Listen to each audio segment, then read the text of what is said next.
नमस्ते दोस्तों, welcome to देर खास। आज का ये वीडियो हमारा होने वाला है एनिमल का चैप्टर नंबर 6। चैप्टर नंबर 6 का ये वीडियो होने वाला है जो है एनिमल एग्जामिनेशन। क्या है? एनिमल एग्जामिनेशन यानी कि पशु परीक्षण।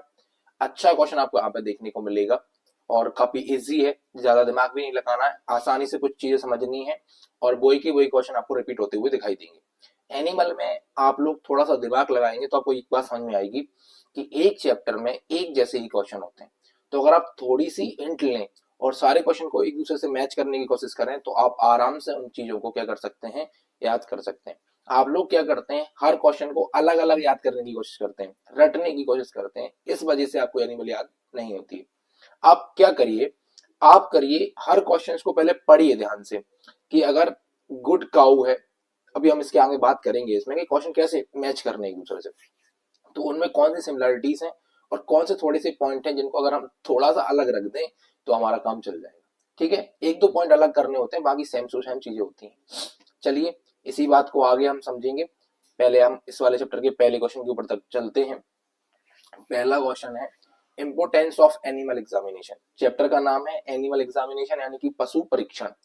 पशुओं का परीक्षण कैसे किया जाता है? जैसे आप लोगों ने देखा होगा गांव में हम लोग कभी गाय या बफेलो खरीदने के लिए जाते हैं तो गांव से किसी एक्सपीरियंस व्यक्ति को ले जाया जाता है जिससे वो देख के बता सकता है कि कितना दूध देगी, कितनी बार ब्याह चुकी है, मतलब कितनी बार क्लैबिंग हो चुकी है उसकी, इसके अलावा बीमार तो नहीं है। ये सारी चीजें देख के बता देते हैं वो लोग, है ना।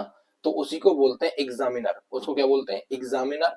और जो वो करने का उनका जो काम है वो है एग्जामिनेशन। वो क्या काम करते हैं? एग्जामिनेशन करते हैं। तो एग्जामिनेशन करने से क्या क्या फायदे होते हैं उसकी बार पहले बात कर लेते हैं। तो सबसे पहले तो होता है भैया help in obtaining health information. सबसे पहले उसके हेल्थ इंफॉर्मेशन के बारे में पता चल जाता है, यानी कि स्वास्थ्य जानकारी जो है ना वो पता चल जाती है। ठीक है भैया। हेल्प इन नाविंग प्रोड्यूसिंग, है ना, प्रोडक्शन। मतलब भैया कितना उत्पादन क्षमता है उसका, प्रोडक्शन कितना करती है। दूध के लिए अगर हम किसी गाय को ला के लेके आ रहे हैं तो दूध देखना पड़ेगा ना कितना देती है, तो उसका भी एग्जामिनेशन से पता चल जाता है कि अच्छा दूध देगी या नहीं देगी। ठीक है। उसके अलावा help in determining animal feed. Animal की जो आहार निर्धारण में क्षमता मिलती है कि उसको कितना खाना देना चाहिए, है ना। ऐसे प्रेग्नेंट काऊ अलग खाना दिया जाता है, हेल्दी काऊ को अलग दिया जाता है, अगर कोई सिक हो गया, बीमार हो गया तो उसको अलग खाना दिया जाता है। तो अगर आपको एग्जामिनेशन करना आता है तो आप इन चीजों को क्या कर सकते हैं, ऑप्टिनेट कर सकते हैं, डिटरमाइन कर सकते हैं।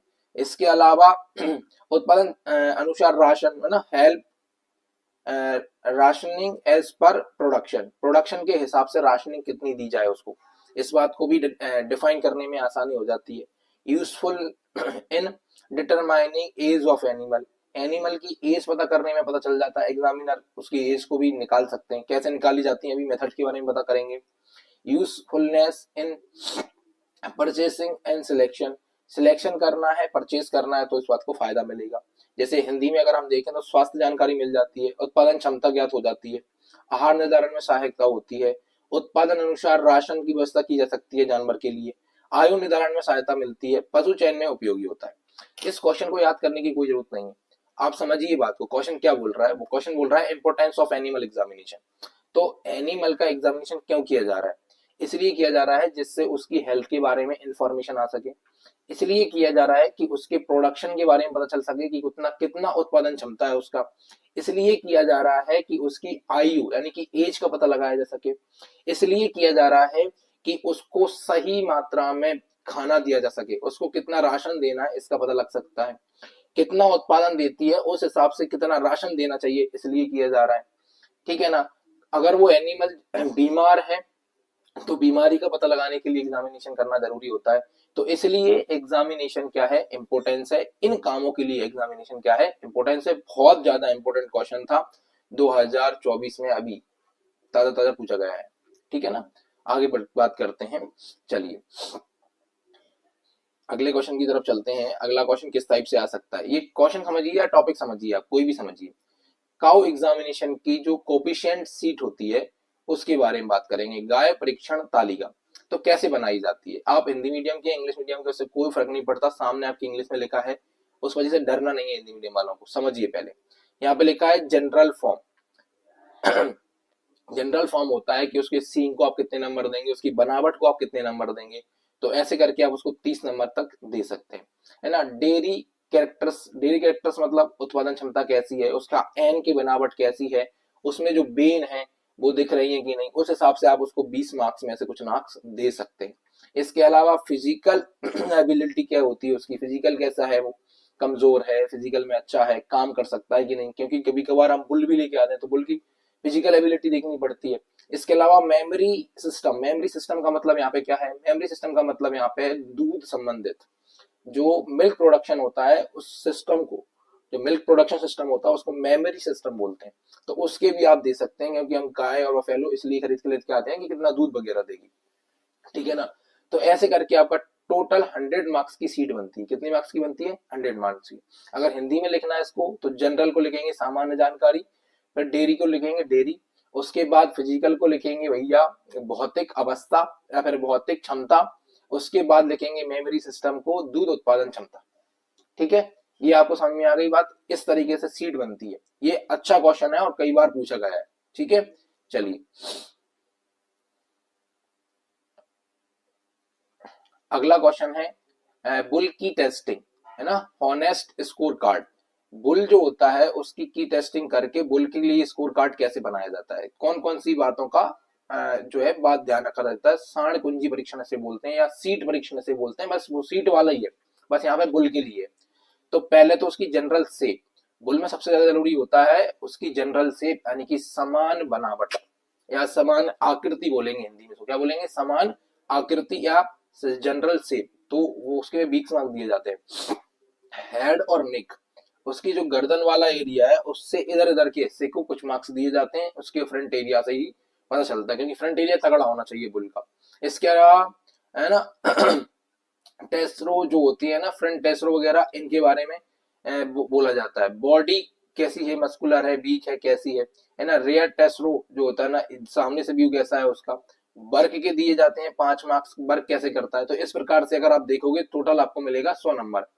देखो यहाँ पे 20 20 20 20 तो कितने हो गए 80, और 20 ये वाले हो गए तो कितने हो गए 100। इस प्रकार से आप कर सकते हैं।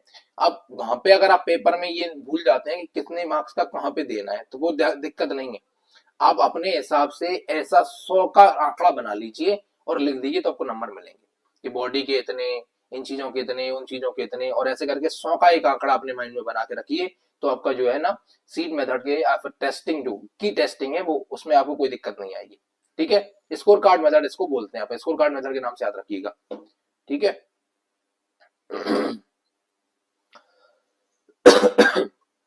चलिए अब आता है टेम्परेरी टीथ इरुप्शंस एंड बियर, दूध के दांत। तो ये क्वेश्चन अच्छा है दूध के दांत वाला, कि दूध के दांत कब कितने निकलते हैं, ठीक है। तो अगर हम बात करें बर्थ, है ना, जो सेंट्रल इंसाइसर होते हैं, यानी कि बीच के ये वाले दांत जानवर के, ये बर्थ से ही निकल के आ जाते हैं, और ये रहते कब तक हैं, 10 मंथ तक रहते हैं, ठीक है ना। सेंट्रल इंसियर इधर वाले जो है ना, फिर ये 1 से 2 वीक वाले साथ में निकल के आएंगे और 15 मंथ तक रहेंगे। लेटरल इंसाइसर जो होते हैं ना, इधर के दांत ये साइड वाले, ये निकल के आते हैं 2 से 3 वीक बाद। इसके अलावा 18 मंथ तक ही रहते हैं, है ना। कॉर्नर जिनको अपन दाढ़ भी बोलते हैं, इंसाइसर, ये होते हैं 3 से 4 वीक में निकल के आते हैं और 22 मंथ तक रहते हैं। दूध के दांतों का याद रखना कि बर्थ के समय जब बच्चा पैदा होता है तो उसके, अपने बच्चों की बात नहीं कर रहे, जानवर के बच्चों की बात कर रहे हैं, तो उसके मुंह में कितने दांत होते हैं, तो 2 दांत होते हैं, ये वाले, है ना। उसके अलावा फिर आप देखोगे, ठीक है, तो ये आपको देखना है कि कौन कौन से दांत कितने कितने वीक में निकल के आते हैं। ये अच्छी बात है, आराम से आप कर सकते हैं, इसमें कोई प्रॉब्लम नहीं है। चलिए आगे बढ़ते हैं, अगले क्वेश्चन की तरफ चलते हैं।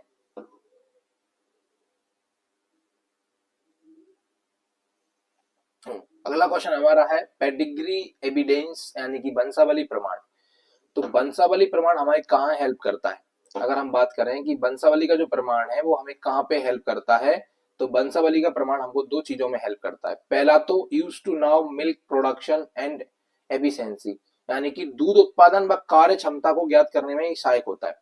जैसे किसी गाय का बछड़ी है, मतलब बछिया है, तो उस गाय यानी कि उस बछिया की माँ कैसा दूध देती थी, तो वो नस्ल बाई नस्ल अपन को अंदाजा लग जाता है कि अच्छा दूध देगी, है ना। कार्य क्षमता उसकी कैसी थी, तो उससे हमें पता लग जाएगा उसकी कार्य क्षमता भी कैसी रहेगी, है ना।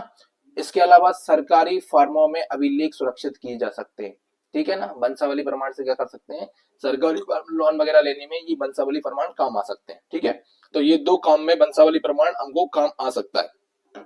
इसके अलावा देखिएगा, ठीक है, इसके अलावा देखिए प्रोगेंसी टेस्टिंग मेथड, संतति परीक्षण जो होता है वो कैसे किया जाता है।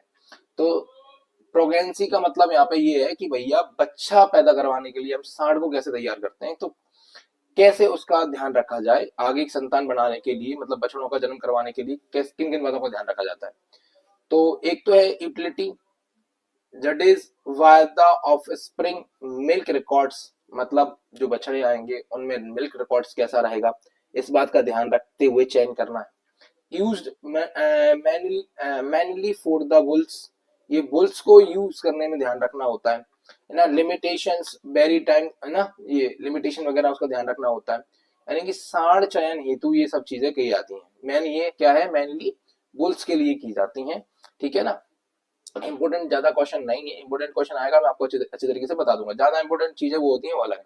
जैसे ये क्वेश्चन है, ये काफी इंपोर्टेंट है, ये आपको याद रखना है, ये काफी इंपोर्टेंट क्वेश्चन है। मेथड्स ऑफ फाइंडिंग एज, आयु ज्ञात करने की विधियां, है ना। सबसे पहले है रिकॉर्ड मेथड, कि आप रिकॉर्ड रख लीजिए कब बच्चा पैदा हुआ, बछड़ा कब पैदा हुआ उस टाइम में रिकॉर्ड बना कर रख लीजिए, तो आपको पता चल जाएगा कि उसकी आयु कितनी है ना, जैसे कि हम लोगों का पता चलता है हम लोगों को। उसके अलावा बाय अपेरेंस, है ना, उनके बारे में जान के परख के देख के पता चल जाता है। इसके अलावा हुप्स, उप्स का मतलब क्या है उप्स का मतलब यहाँ पे है खुर, जो पैरों में खुरियां होती हैं उनकी घिसावट बनावट के हिसाब से क्या कर लेते हैं, हम पता कर लेते हैं। अभी हम यहाँ पे नहीं पढ़ सकते, लेकिन अगर हम पूरा मेथड पढ़ रहे होते तो हमको सब कुछ बताना होता, आपको बता देते हैं।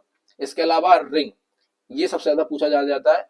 हॉर्न की जो हॉर्न रिंग्स होती हैं, सींग में बनी वाली रिंग्स, उनके हिसाब से पता करते हैं।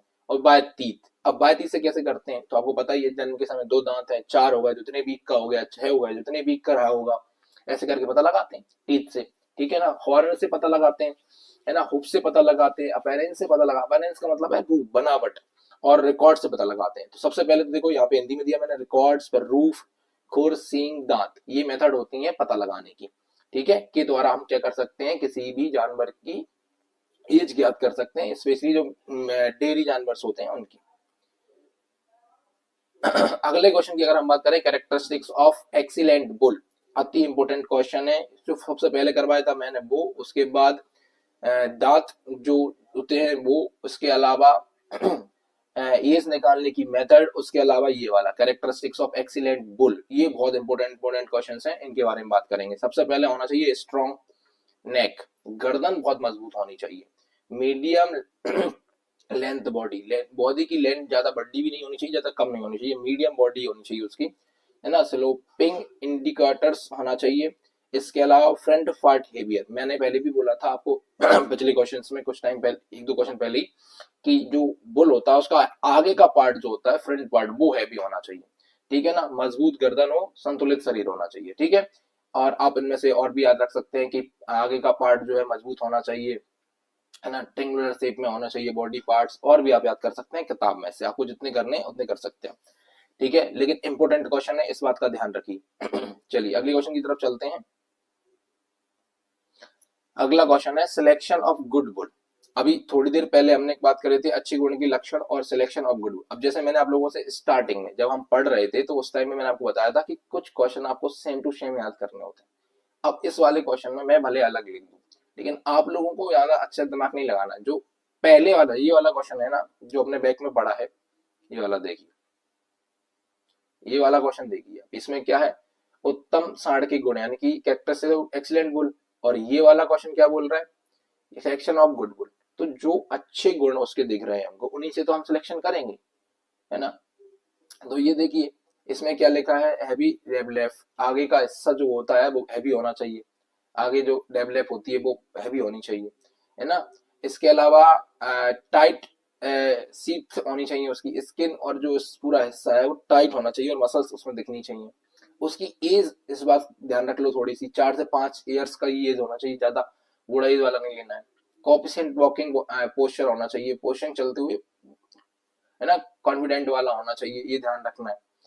ठीक है, इसके अलावा और आगे का पार्ट हैवी होना चाहिए, ये ध्यान रख लीजिए। ये सब वो आपको क्या करना है, जो पिछली बार करे थे वो यहाँ करना है। इसलिए मैंने बोला था ज्यादा दिमाग नहीं लगाना इन क्वेश्चंस में, बस थोड़ा सा दिमाग लगाएंगे आप, ये सोचेंगे कि कौन सी चीजें सिमिलर लिखी जा सकती हैं, तो आपको ज्यादा से ज्यादा ये है कि कुछ क्वेश्चंस के आंसर कम हो जाएंगे। और आप पूरा रटने की कोशिश करेंगे, इसके अलग रटोगे उसके अलग रटोगे तो फिर कोई मजा नहीं आएगा। ठीक है, थोड़ा सा दिमाग लगाइए, क्वेश्चंस को सेम करने की कोशिश करिए। जैसे अब ये है एज बाय हॉर्न, ये भी इंपोर्टेंट क्वेश्चन है, ये 1 मार्क्स में भी कई बार पूछा जाता है, 1 मार्क्स में भी, याद रख लेना। एज बाय हॉर्न रिंग्स, सींगों द्वारा आयु। तो फर्स्ट रिंग एट 3 इयर्स, पहली जो है ना वो 3 साल में आपको दिखाई देती है। पहली रिंग सींग में कब बनती है, 3 साल में बनती है। एवरी ईयर 1 रिंग बनती है, और हर साल फिर कितनी बनती चली जाती है, 1 रिंग बनती चली जाती है। इसलिए एज निकालने का जो फॉर्मूला बनेगा वो बनेगा 2 प्लस नंबर ऑफ रिंग्स। मान लो कोई जानवर है, उसके सींग में 5 रिंग है, तो हम उसमें 2 ऐड करेंगे। कितनी ऐड करेंगे, 2 ऐड करेंगे, और ये उसकी एज हो जाएगी 7 साल। कितनी एज हो जाएगी उसकी, 7 साल। 5 रिंग है तो 7 साल है, 7 रिंग है तो 9 साल है। ठीक है ना, +2 करना है, रिंग्स में क्या करना है, +2 करना है। चलिए अगले क्वेश्चन की बात करें तो पशु परीक्षण की विधियों की अगर हम बात कर ले तो मेथड ऑफ एनिमल एग्जामिनेशन की कौन कौन सी विधियां होती हैं, ये क्वेश्चन भी अच्छा है। ये क्वेश्चन भी कैसा है, बढ़िया क्वेश्चन है, इंपोर्टेंट क्वेश्चन है। तो पेडिग्री चेक कर सकते हैं, उनके वंशावली चेक कर सकते हैं ना, ग्रुप चेक कर सकते हैं। इसके अलावा प्रोगेंसी चेक कर सकते हैं, कोफिशिएंट जो होता है ना, यानी कोफिशिएंट मतलब स्कोर कार्ड मेथड, वो फैमिली इन्वेस्टिगेशन कर सकते हैं। फैमिली के हिसाब से भी हमको पता चल जाता है पशु की परीक्षण करने की विधियां, मतलब इसमें कोई अगर इसकी वंशावली में ये दिक्कत रही होगी तो इसमें भी रहेगी, तो मेथड चेक करने की ये वाली विधियां होती हैं। ठीक है ना, चलिए आगे चलें। ये score card method, score card method के उपयोग यूज कैसे करते हैं। तो एक तो ये वैज्ञानिक यानी कि साइंटिफिक मेथड है, याद रखना है क्या है ये, वैज्ञानिक यानी साइंटिफिक मेथड है।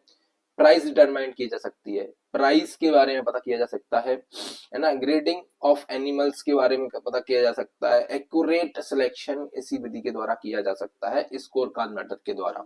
ठीक है ना, ये हम लोग किसी जानवर को लेने वगैरह जाते हैं ना, तो उसमें स्कोर कार्ड मेथड का बहुत ज्यादा यूज किया जाता है, याद रखना है इनको। चलिए अगले क्वेश्चन की तरफ चलते हैं, और ये अच्छा लास्ट क्वेश्चन रहा होगा, इसके अलावा एक और 2 क्वेश्चन ही और है। ये वाला क्वेश्चन है, ये इंपोर्टेंट है, वेरी इंपोर्टेंट है, इसको डाल दो। गुड डेयरी काउ कैरेक्टरिस्टिक, देखो अब गुड डेयरी काउ पूछे, अच्छी दुधारू गाय, अच्छी बफेलो पूछ ले, अच्छा डेयरी एनिमल पूछ ले, सब क्वेश्चंस के आंसर यही होंगे। पहला क्या होगा कि बॉडी ट्रायंगुलर शेप में होनी चाहिए। दूसरा क्या होगा, लार्ज सॉफ्ट अडर होना चाहिए। अडर डेयरी के लिए ला रहे हैं, अच्छी दुधारू गाय है, डेयरी एनिमल है, अच्छा बफेलो है, तो उसका जो अडर यानी कि एन होगा वो कैसा होना चाहिए, बड़ा और सॉफ्ट होना चाहिए, सख्त नहीं होना चाहिए। विजिबल मिल्क वेन्स होनी चाहिए। अब जो अडर है उसमें सिराएं दिखनी चाहिए, सिराएं दिखने से क्या होता है, पता चलता है कि इसमें मिल्क वेन है और मिल्क ज्यादा देगी। थिन शाइनी स्किन होनी चाहिए, है ना, शाइनी स्किन होनी चाहिए। इसके अलावा चमकदार चमकीली त्वचा होनी चाहिए। हेल्थी एंड डिजीज फ्री होनी चाहिए, उसको हेल्थी हो और डिजीज फ्री हो। ये क्वेश्चन वेरी इंपोर्टेंट है।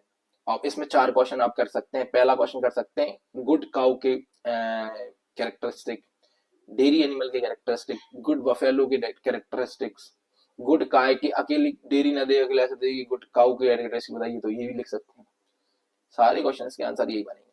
ठीक है, तो इस तरीके से अगर आप याद रखेंगे तो आपको क्या होगा, कम मेहनत में ज्यादा अच्छा रिजल्ट देखने को मिलेगा। ठीक है, अभी के लिए इतना है, बाकी आगे देखते हैं और अच्छी कोशिश करने की कोशिश कर रहे हैं। हमारे पास टाइम कम है इसलिए पीपीटी सही तरीके से तैयार नहीं हो पाती। आप लोग याद रखिए, इसमें मैं जो समझा रहा हूँ वो सिर्फ आप लोगों को समझ के हाल साल किताब से जो आपके पास एग्जाम्स आती है उससे, या फिर आप अपनी जो भी बुक यूज कर रहे हैं उससे तुरंत के तुरंत आपको क्या करना है, इस चैप्टर को याद करना। पहले वीडियो देखिए फिर याद करिए, उसके बाद एक बार वीडियो और देखिए तो आपको रिकॉल हो जाएंगी चीजें कि सारी चीजें आपकी सही जा रही हैं। ठीक है, बाकी जब तक चैनल से जुड़े रहिए, लाइक करिए, कमेंट करिए, मिलते हैं नेक्स्ट वीडियो।